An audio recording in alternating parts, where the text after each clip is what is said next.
Junior NTR ఫ్లెక్సీలు తొలగించడంతో ఆయన భార్య లక్ష్మీ ప్రణతి మొదటిసారిగా మీడియా ముందు బాలకృష్ణపై మండిపడ్డారు.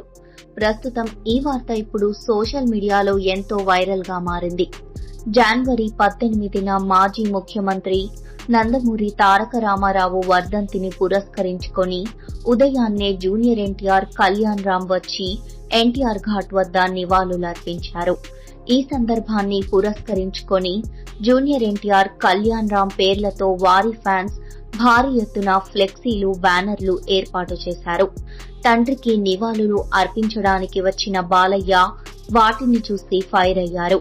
జూనియర్ ఎన్టీఆర్ కళ్యాణ్ రామ్ పేర్లతో ఉన్న ఫ్లెక్సీలు, బ్యానర్లను ఘాట్ నుంచి వెంటనే తొలగించాలంటూ ఆదేశించారు. దీంతో ఆయన శ్రద్ధాంజలి ఘటించి వెళ్లిపోయిన క్షణాల వ్యవధిలో జూనియర్ ఎన్టీఆర్ కళ్యాణ్ రామ్ ఫ్లెక్సీలను సిబ్బంది తొలగించారు. ఘాట్ ఆవరణ నుంచి తీసుకెళ్లి రోడ్డుపై పడేశారు. ఈ పరిణామంతో ఎన్టీఆర్ ఘాట్ దగ్గర ఉద్రిక్తత పరిస్థితి నెలకొంది. బాలకృష్ణ కన్నుసైగతోనే ఫ్యాన్స్ రెచ్చిపోయి జూనియర్ ఎన్టీఆర్ ఫ్లెక్సీలు, బ్యానర్లను తొలగించారని తెలుస్తోంది.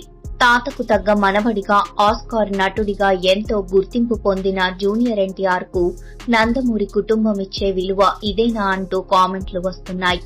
గతంలో చంద్రబాబు అరెస్టు విషయంలో నందమూరి వంశానికి చెందిన జూనియర్ ఎన్టీఆర్ మౌనంగా ఉండిపోవడంతో నందమూరి, నారా కుటుంబాలకు పెద్ద షాకే ఇచ్చింది. ఆ విషయంలో తారక్ స్పందించకపోవడంతో ఆయనపై బాలకృష్ణ బహిరంగంగానే ఐ డోంట్ కేర్ అంటూ ఫైర్ అయ్యారు. కేవలం చంద్రబాబుకు రాజకీయంగా మద్దతు ప్రకటించనంత మాత్రాన జూనియర్ ఎన్టీఆర్ ను ఇలా అవమానిస్తారా అంటూ ఫ్యాన్స్ మండిపడుతున్నారు. ప్రస్తుతం ఈ వార్తపై జూనియర్ ఎన్టీఆర్ భార్య లక్ష్మీ ప్రణతి కూడా మీడియాతో మాట్లాడినట్లుగా వార్తలు వినిపిస్తున్నాయి.